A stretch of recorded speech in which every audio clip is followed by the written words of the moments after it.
अस्सलामुअलैकुम। बोलीस में कहते हैं आपको खुशामदीद। मैं हूं आपके साथ रमशा साजर और मैं हूं महरुख शहरियार। बुलेटिन का बाकायदा आगाज करेंगे। सबसे पहले जिक्र करेंगे अहम प्रोफाइल केस से मुतालिक। आपको बताएं कि मुस्तफ़ा आमिर कत्ल केस के मुलजिम शराज ने इल्जाम आयद किया है कि उस पर एतराफ़ी बयान दिलवाने के लिए दबाव डाला जा रहा है। शराज ने बयान दिया कि मुझे कहा गया है कि एतराफ़ करोगे तो सजा कम हो जाएगी। मैं इस केस का गवाह हूँ। मेरे सामने अरमगान ने मुस्तफ़ा को कत्ल किया। मुलजिम के बयान पर अदालत ने तफ्तीशी ऑफिसर की मुलजिम शराज की एतराफ़ी बयान की दरख्वास्त को मुस्तरद कर दिया है। दौरान समाअत मुलजिम शराज ने अदालत के सामने एतराफ़ जुर्म से इनकार कर दिया। मुलजिम ने अदालत को बताया कि वो बेबस और लाचार था, इसलिए कुछ नहीं कर सका। मुलजिम का कहना है कि उसने आज तक जो पुलिस को बताया वो गवाह बनकर बताया था। मुलजिम शराज ने कहा कि मैं मुलजिम नहीं बल्कि चश्मदीद गवाह हूँ। केस से मजीद क्या पेशरफ्त हुई है आपको इस हवाले से अपडेट कर रहे हैं। आपको अपडेट करते चले। मुस्तफ़ा आमिर कत्ल केस के मुलजिम शराज ने इल्जाम आयद किया है। मजीद जानते हैं नुमाइंदा बोलीस मोहम्मद काशान से। जी मोहम्मद काशान, बताइएगा मजीद क्या डिटेल्स आ रही हैं? जी बिल्कुल, देखें, मुस्तफ़ा आमिर कत्ल केस के मरकजी मुलजिम शराज जो है उनका बयान रिकॉर्ड किया गया है और 164 का बयान सिटी कोर्ट में रिकॉर्ड किया गया है। जबकि मुलजिम ने एतराफ़ी बयान के लिए बताया गया कि मुझ पर दबाव डाला जा रहा है। अदालत में बयान दिया, जबकि उनकी जानिब से कहा गया है, मुझे कहा गया है कि एतराफ़ करोगे तो तुमको कम सजा मिलेगी। मुलजिम शराज ने अदालत में ये बयान दिया, जबकि मुलजिम के इस बयान पर अदालत ने तफ्तीशी अफसर की मुलजिम शराज के एतराफ़ी बयान की दरख्वास्त भी मुस्तरद कर दी है। जबकि शराज का कहना है कि मैं इस केस का गवाह हूँ और मेरे सामने अरमान ने मुस्तफ़ा आमिर को कत्ल किया है, मैं कुछ नहीं कर सकता। मुलजिम की जानिब से ये बताया गया। जबकि इस फैसला जो हुआ है उसका तहरीरी हुक्मनामा भी जारी कर दिया गया अदालत की जानिब से। उसमें बताया गया है कि मुलजिम शराज के एतराफ़ी बयान की दरख्वास्त जो तफ्तीशी अफसर की जानिब से पेश की गई थी, अदालत ने तहरीरी हुक्मनामा जारी करते हुए कहा है कि केस के तफ्तीशी अफसर ने मुलजिम शराज के एतराफ़ी बयान की दरख्वास्त जमा कराई। जबकि मुलजिम शराज को अदालत में पेश किया गया था। मुलजिम की हथकड़ियां खुलवाकर पुलिस वालों को अदालत के चैम्बर से बाहर जाने का कहा गया। जबकि मुलजिम को बताया गया कि वो जुडिशल मजिस्ट्रेट के सामने है और एतराफ़ी बयान देने का पाबंद नहीं है। और मुलजिम को बताया गया वो जो तहरीरी बयान दे रहा है इसके खिलाफ बतौर सबूत भी इस्तेमाल हो सकता है। जबकि मुलजिम को यह भी बताया गया कि अगर वो एतराफ़ी बयान देगा तो ठीक है, वरना कस्टडी तफ्तीशी अफसर के हवाले कर दी जाएगी। तहरीरी हुक्मनामे में मजीद कहा गया है कि मुलजिम शराज ने सवालात सुनने के बाद कहा, मैं मुस्तफ़ा कत्ल केस का वाहिद गवाह हूँ। मुलजिम अरमान ने मेरे सामने मुस्तफ़ा का बेदर्दी से कत्ल किया है, मैं कुछ नहीं कर सकता, मुझे इस केस में घसीटा जा रहा है। जबकि मुलजिम अरमान ने लोहे की राड से मुस्तफ़ा को मारा और मुझे गन पॉइंट पर बलोचिस्तान ले जाया गया। मुलजिम की जानिब से मजीद भी कहा गया कि मुलजिम ने बलोचिस्तान ले जाकर मुस्तफ़ा की डेड बॉडी और गाड़ी को। आपका शुक्रिया। आगे बढ़ेंगे। कराची बोर्ड बेसन में शहरी पर तशद्दुद का मामला। DIG साउथ ने फरार मुलजिमान की गिरफ्तारी के लिए IG सिंध को खत लिख दिया है। लिखा कि मरकजी मुलजिमान शाहजैन मरी, गुलाम कादिर, ताज गुल और मोहम्मद अली बलूचिस्तान के इलाके कोहलू फरार हैं। खत में मुलजिमान की गिरफ्तारी के लिए बलूचिस्तान पुलिस से मदद की दरख्वास्त की गई है। जबकि बरकत अली सोमरो ने 19 फरवरी को मुकदमा दर्ज कराया था। IMF का इक्तिसादी जायजा वक्त पाकिस्तान पहुंच गया है। IMF के साथ इक्तिसादी जायजा मुज़ाकरात 2 हफ्ते तक जारी रहेंगे। इसी दौरान IMF वक्त आइंदा माली बजट के लिए तजावीज़ भी देगा। नेथन पोर्टर की क़यादत में IMF वफ़द पाकिस्तान पहुंच गया। इस्लामाबाद पहुंचने पर सेक्रेटरी ख़जाने की सरबराही में वफ़द ने IMF हुक्काम से मुलाकात की और रवा माली साल की शिशमाही कारकर्दगी रिपोर्ट पेश की। IMF बजट को अहदाफ के हुसूल पर ब्रीफिंग दी गई। इक़्तिसादी जायजे के लिए आने वाला वफ़द 2 हफ्ते तक पाकिस्तानी हुक्काम से मुज़ाकरात करेगा। वज़ीर ख़जाना मोहम्मद औरंगज़ेब पॉलिसी लेवल मुज़ाकरात में पाकिस्तान की क़यादत करेंगे। दोनों वफूद के दरमियान पहले मरहले में तकनीकी और दूसरे मरहले में पॉलिसी सतह पर मुज़ाकरात होंगे। IMF वफ़द आइंदा माली साल 2025-26 बजट के लिए तजावीज़ देगा। IMF वफ़द FBR, पावर डिवीजन और स्टेट बैंक हुक्काम से भी मुज़ाकरात करेगा। और अब आपको ये बताएं कि सिंध के सीनियर वजीर शर्जील इनाम मेमन की ज़ेर सदारत महकमा इत्तलात का अहम इजलास हुआ है, जिसमें कंटेंट एंड प्रोडक्शन बोर्ड के मंजूर शुदा मनसूबों की बरवक्त तकमील की हिदायत कर दी गई है। इजलास में हुकूमती इक़दाम की तशहीर और दीगर अहम उमूर पर तबादला ख्याल किया गया। शर्जील इनाम मेमन ने कहा कि हुकूमत सिंध के इक़दाम का मकसद सिनेमा इंडस्ट्री को फ़रोग देना, नए टैलेंट को मौक़े की फराहमी यकीनी बनाना है, जिससे रोजगार के नए मौक़े पैदा होंगे। हुकूमत सिंध ये मंसूबे आवाम में आगाही पैदा करने और अपने इक़दाम को उजागर करने के लिए शुरू कर रही है। हुकूमती इक़दाम की तशहीर और अवामी आगाही के लिए जाम हिकमत अमली पर भी अमल किया जाए, ताकि अवाम सिंध हुकूमत की कोशिशों से बखूबी आगाह रहें।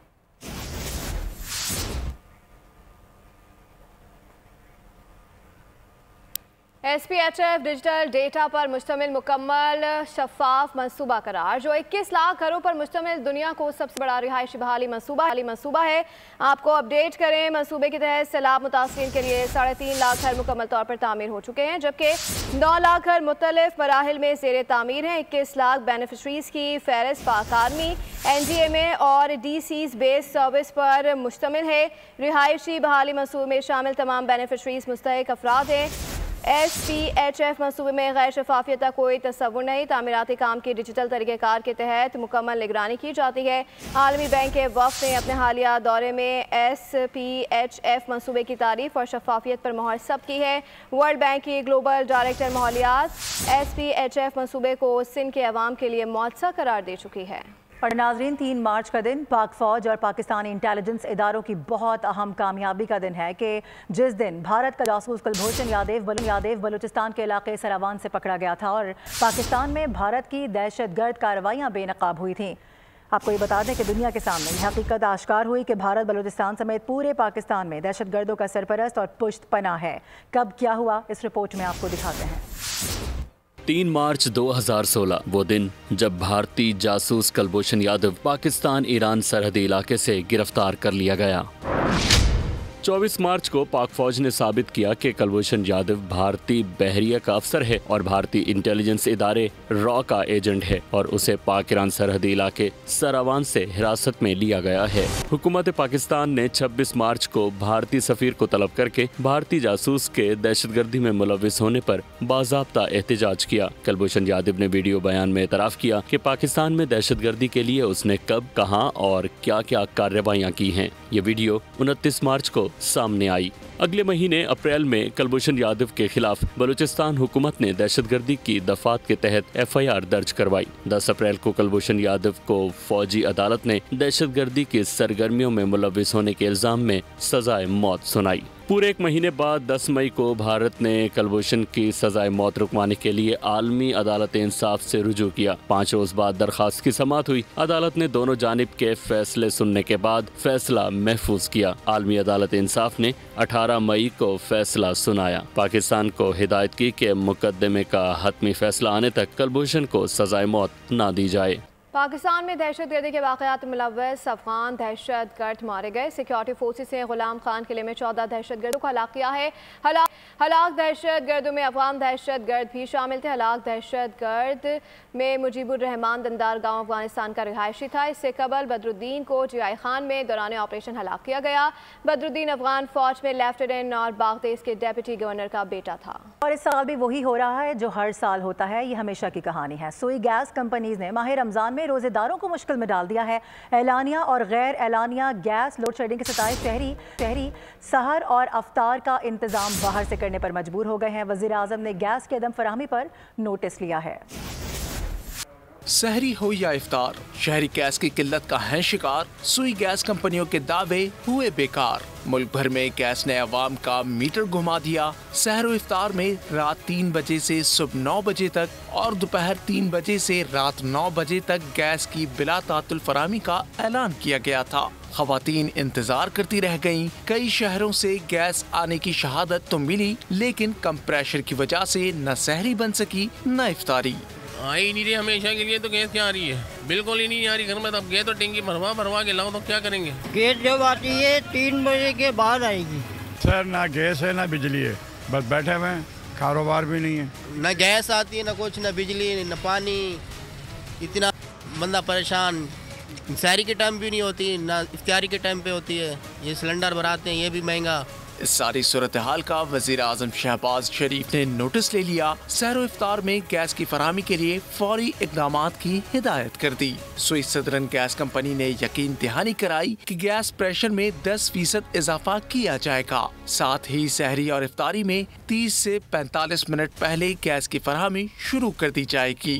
माह मुबारक में महंगाई की नई लहर ने मुल्क को अपनी लपेट में ले लिया है। बढ़ती कीमतों ने आवाम की कमर तोड़ दी है। क्या सब्जी, क्या गोश्त, सभी के दाम आसमान छू रहे हैं।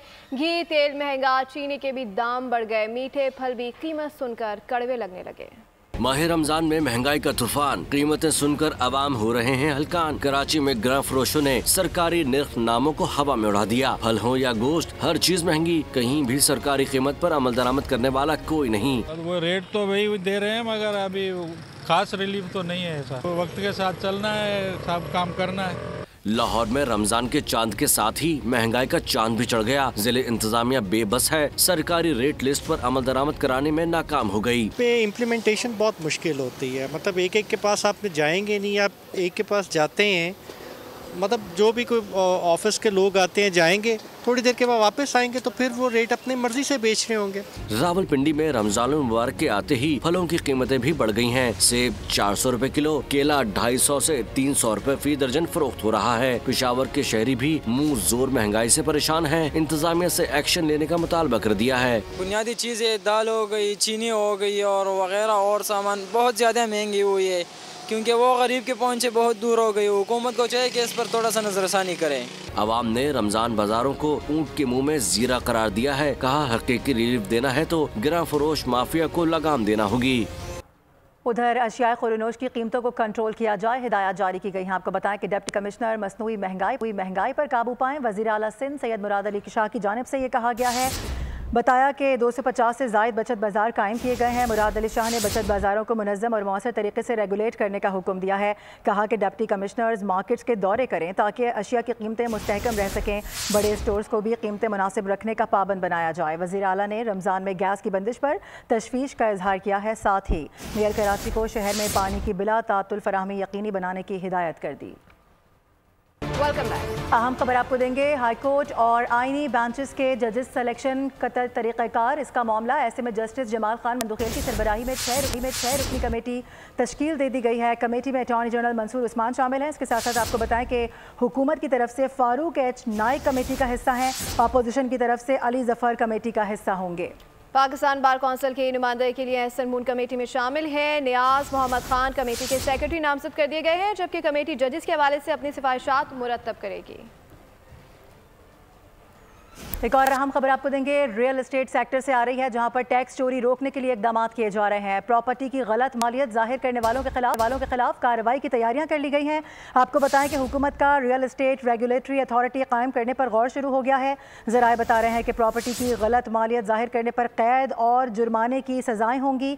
रजिस्ट्रेशन ना कराने वाले एजेंट्स पर 5 लाख तक जुर्माना आयद किया जा सकता है। इसके साथ साथ अथॉरिटी गलत मालूमात पर एजेंट का लाइसेंस भी मनसूख कर सकती है। अथॉरिटी को गलत मालूमात देने पर 2 से 5 लाख तक जुर्माना किया जाएगा।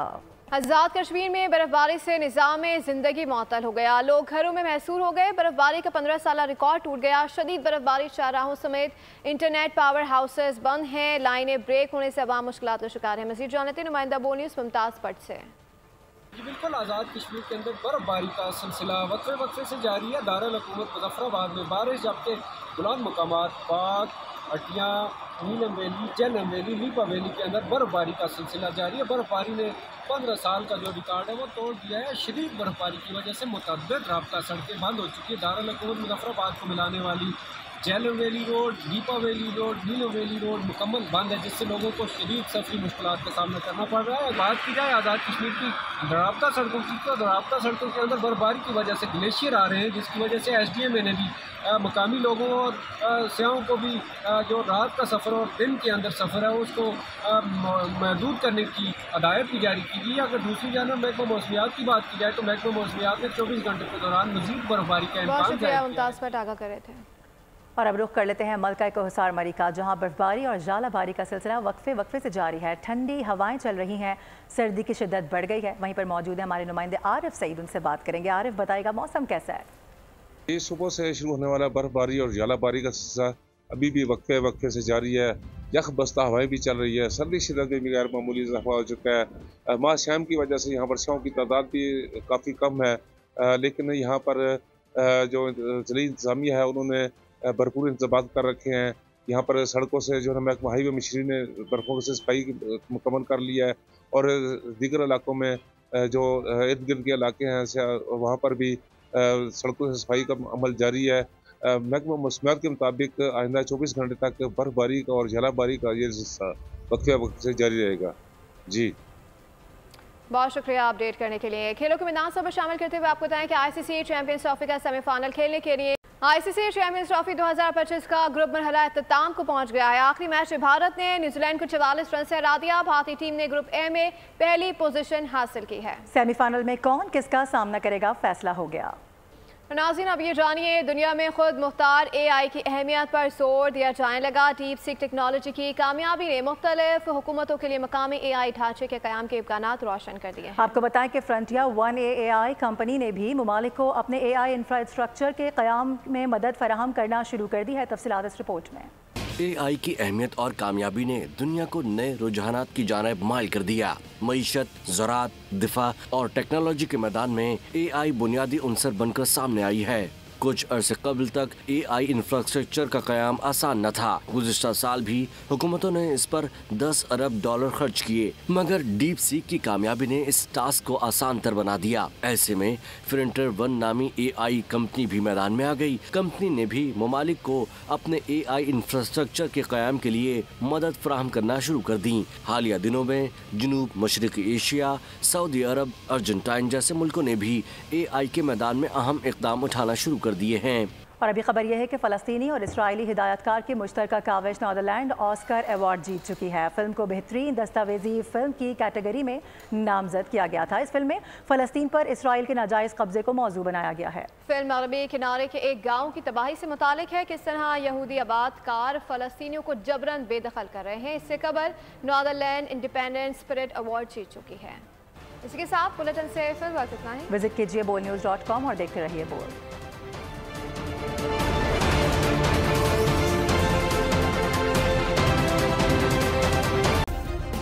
सब्सक्राइब करें और बेल दबाएं ताकि कोई खबर रह न जाए।